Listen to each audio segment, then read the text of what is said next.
Hey, what's up, you guys? It's the Sweet Tea Show, and I'm back to talk about Love and Hip Hop Hollywood, Season 6, Episode 3. I want to share this with you guys real quick before I get into it. I'm finally in my new apartment that I've been talking to you guys about, so it might be a little echoey because I'm in my bedroom. I still have to put some stuff in here. I already have a bed. I have the little dressers and stuff like that.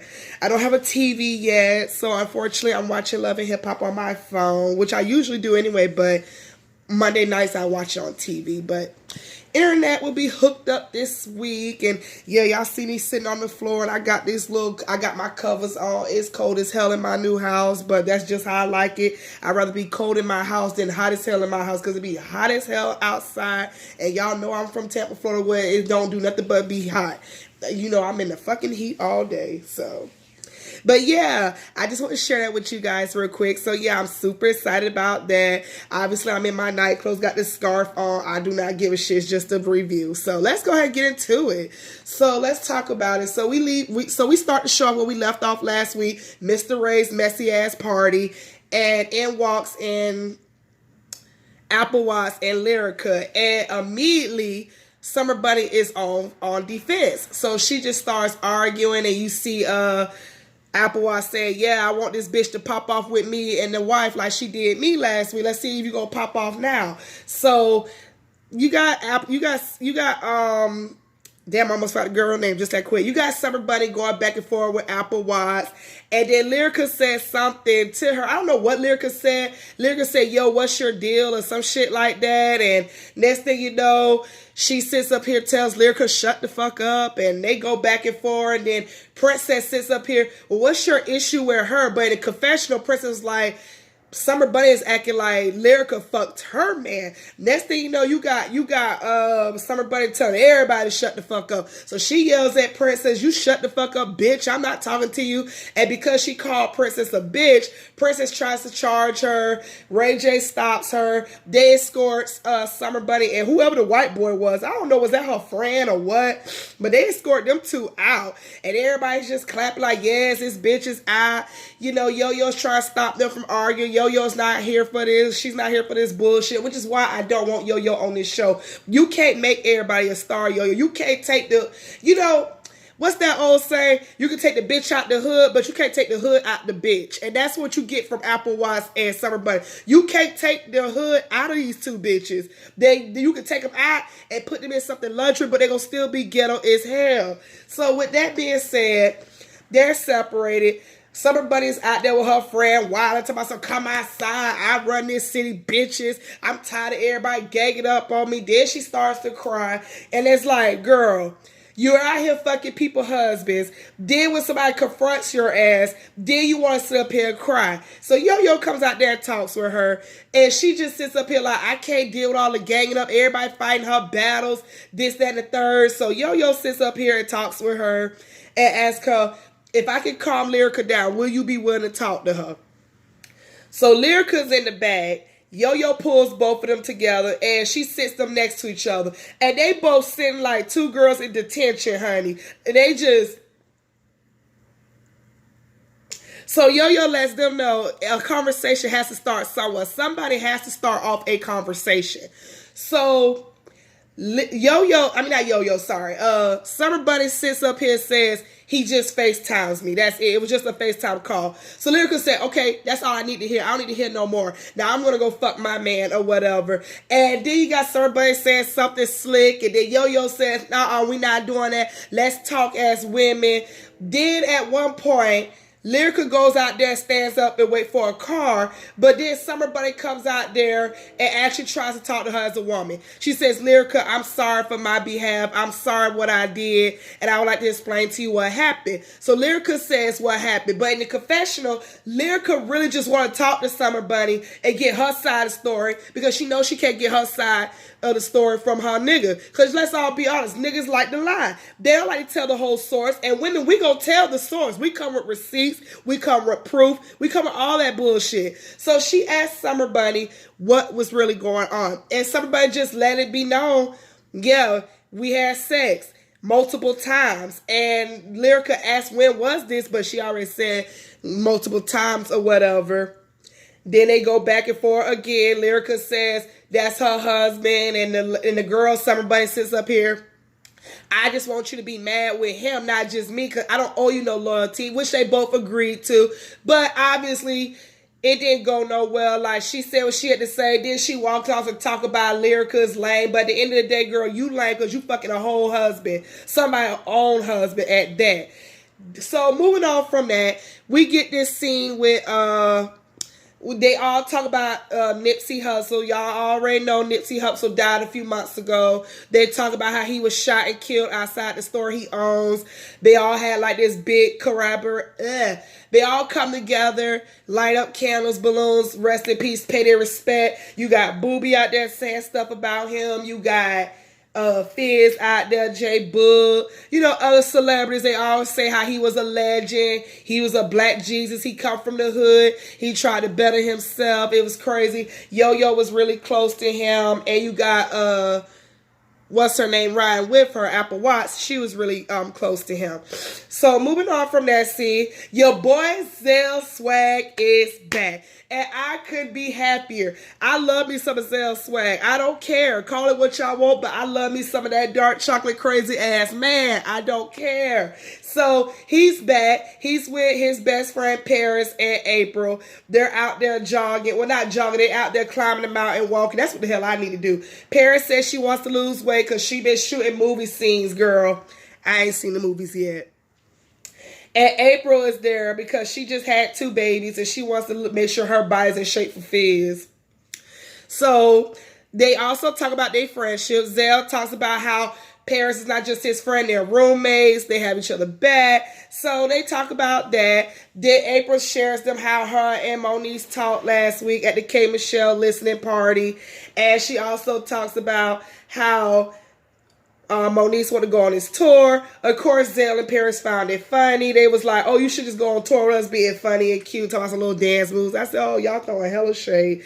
Then they was talking about how Moniece sang. And I'm just like, oh, God. Zell, you was Moniece's friend once upon a time. But anywho, then April talks about how the Britney lady was just rude and weird. The only person who was being weird was you. That lady was about her money and her business. She was just telling you like it was. But whatever. Paris talk about something. Anybody who's around K. Michelle is weird. You weird for just going. K. Michelle and Paris still got their beef about the whole her stealing $50 or $1,000 from K. Michelle. So whatever. We also find out that Zell Swag has grew up since the whole attacking Mr. Ray. Him and Mr. Ray met up and they actually are cool. They actually apologize to each other. So I'm like, okay, we'll see how long that lasts. Because I actually like when they beef, to be honest. It'd be funny to me.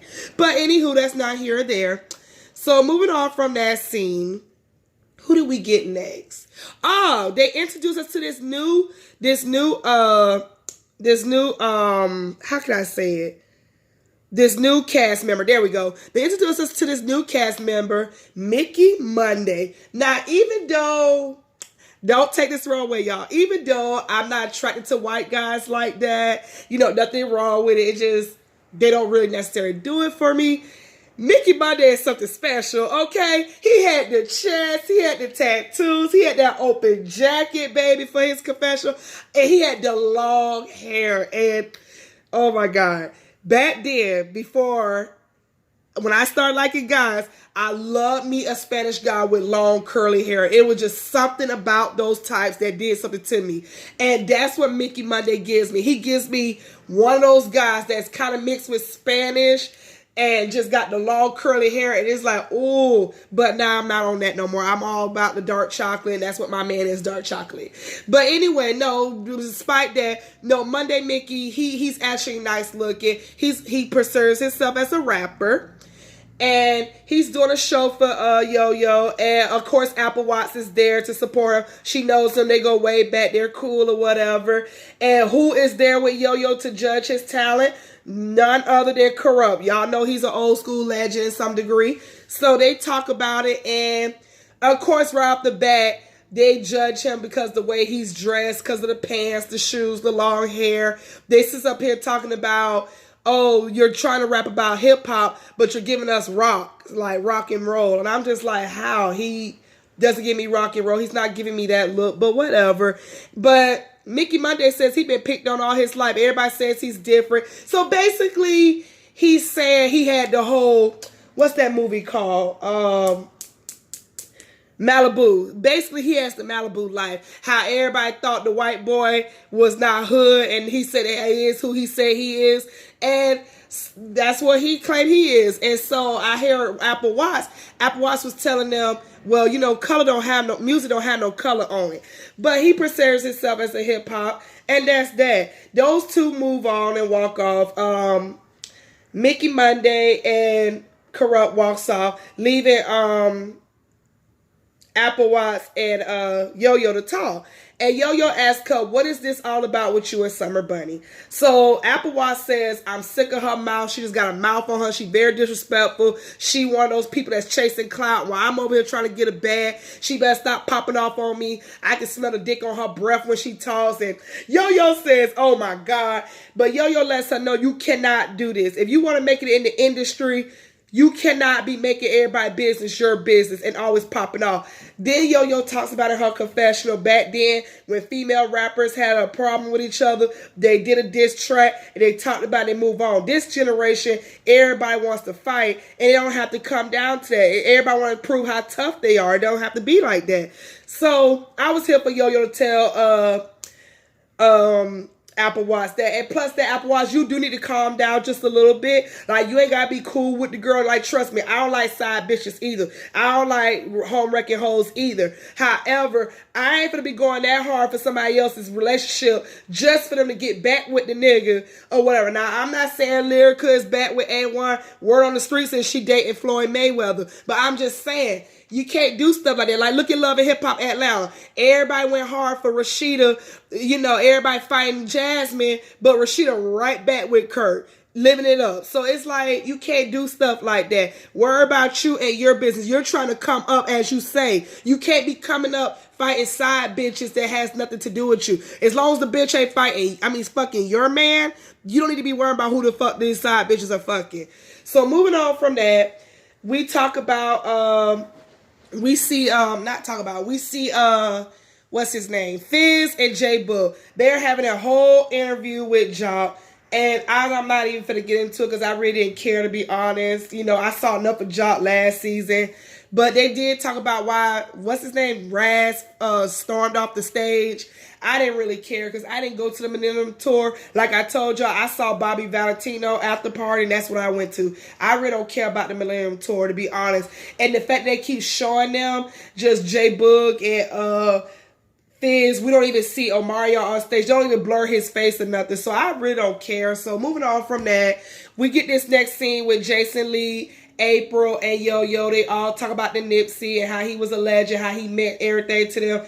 And this is the first time I've seen Jason Lee actually open up about his past and his family. He talks about how he was brought up in foster care and how his mom was a prostitute. So his big brother actually raised him, but how his brother got shot and killed in the bowling alley. He said he remembers seeing his brother with a bullet in his head. So that really kind of broke down. That really kind of hurted me to hear Jason Lee talks about that. Then he said he fell into a deep depression and how he had to start turning to drinking real heavily. But he's doing better now. And that's sad to hear. I couldn't imagine holding my brother or something like that with a bullet in his head, you know, blood everywhere, people screaming, hollering, calling police. I think every time I go to sleep, I will picture that in my head. That's something I don't want to picture, you know, that's crazy. So I'm sorry to hear that. Moving on from that, we see A1 and Mama Pam is back. And I always said, I don't know what the fuck Mama Pam be having on, what she be wearing, why her face be having all that. I don't know what type of diamonds Mama Pam have on, but somebody tell her to take that out of her face. It's ugly. It's not cute. It's distasteful. Last year she had like a leaf in her nose. It wasn't cute. Now she got like I don't know what the fuck that was on her side lip, but she need to take that shit out. It was so ugly and distasteful, like I said. But anyway, she's in the car. She picks up A1. She asks him how was his trip. He says good. She asks him how's everything going. He said good. He was tired. He slept on the plane or whatever. And he told her his next show is later on tonight with T-Pain. And then she asked him is Lyrica gonna be there? So he says he don't know. Then she asks him, she says, well, I've read the blog. And I want to know, is it true about you and Summer Bunny? And of course, A1 gets real disrespectful. Sorry, y'all, my leg fell asleep. A1 gets real disrespectful with his mom and tells his mom, yo, I'm done with this stupid shit. You know, I don't want to talk about this. You sound stupid. You sound dumb. A1 better be glad he got the kind of mama he got. Because if that was my mom would have backhand that mouth. And that's what A1 needed. He needed his mouth backhanded. He over here talking about, I could have called my own Uber. I don't want to hear this dumb shit. And his mama was just like, who you talking to like that? I call a motherfucking Uber for you. I could have made your ass walk. You got some nerve. It's a simple question. He gets out the car and walks off with his luggage, and he not even stunned Mama Pam. Mama Pam still out there talking. A1 to walked off. And I just said to myself, ladies, take note. A1 is very disrespectful to his mama. Are you really surprised he disrespectful to his wife? Hell, he was disrespectful to Lyrica G half the time, but Lyrica G used to start shit too, so. But anyway, moving on from that, the next scene we see, Lyrica is talking to her friend Sia. Sia is still there, and they talking about popping up on A1 at his show with T-Pain because she wants answers, and she deserves those answers, by the way. So they get there, and we see that T-Pain and him really were working together. Now, this song that A1 was performing is called Keep That Secret. Well, bitch, we know you got a lot of them, so I don't even know why you thought that was cute to rap about. So he gets backstage, and he sees his blue hair wig wife, and they are back there confronting him, her and Sierra. So she wants to know what's up with him and Summer Bunny. Are y'all smashing? Why are you? What's going on? Of course, A1 tries to be like any other nigga, try to be cute, talking about, are you smashing her? Keep in mind, on his confessional, he's all like, I don't want to talk about this. The tour been helping me get past this. I don't want to deal with the problems at home. But anyway, he backs to what I was saying. He tells Lyrica, are you smashing her? Like, what is the problem? So the friend jumps in and says, it's a question. Answer the question. Lyrica tells her, I got it. That's what my best friends would have did, to be honest. But anyway, he felt threatened, so now he want to invite both of his cousins in there to myself. He got two people questioning them. Lyrica goes off on both of them. So I don't fuck with neither one of you. Skirt y'all way out of this bitch. I don't care. One of them talking about something. I ain't got nothing to do with your problems. Lyrica lets us know every time A1 does something dirty, they always hiding. They always plotting with him. They always got his back. And you know what? Shout out to Lyrica for announcing that. Because I tell women this all the time. Because I've been there when I was married. Trust me, I talk about this all the time.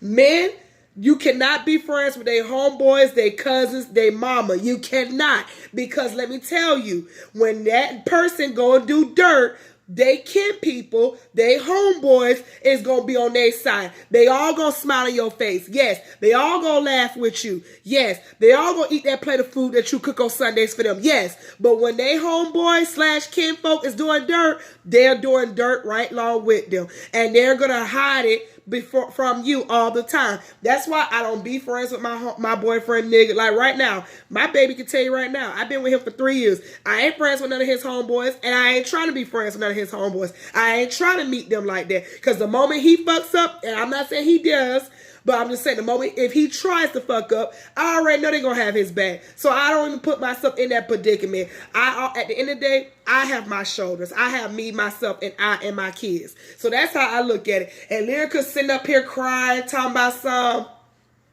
you know what? I gave you a baby. I'm the mother of your child. I'm your wife. We renewed our vows. And A1 just sitting up here talking about, well, you cheated last year too. Keep in mind, he definitely admits that he fucked this girl, Summer Bunny. He had no choice but to admit it because the girl already said it. Lyrica mentions that to him. She tells him, well, Summer Bunny told me you've been fucking her. Oh, is that what she told you? So she was like, have you? Of course, he does the moment that all niggas do. He paused for a second. I mean, yeah. So Lyrica says that's what's up. He don't say that's what's up. How's that's what's up? So Lyrica gets on him about how he don't make her feel special, this, that, and the third. You made me get a DNA test and I still had your back. He talking about the shit that happened last year, saying Lyrica cheated too. They kept it out of he kept it out of the public's eye because she was a high risk in pregnancy. Now this is what I want to understand. He said he kept it out the public's eye. I like to know who the hell Lyrica cheated on him with, because if he's still talking about the whole shit last year with Safari, that already came out, that never happened. So I like to know who the fuck he's talking about and what is he talking about. But Lyrica doesn't deny the shit, so they both cheated. But Lyrica's problem is you cheated after we just set our vows. Like once we set our vows, we was on a clean slate. We had our child and everything, and now you still doing it. So she sits up here crying, and she tells A1 she can't be with him no more. And he talks, oh, it's like that. And she says, yeah, it's like that. And that's where it went off yet. So that was Love and Hip Hop tonight, y'all. Y'all tell me what y'all think about this show. This episode. Y'all already know the routine. Like, comment, and subscribe, and share this video. And I will catch you guys next week. Bye.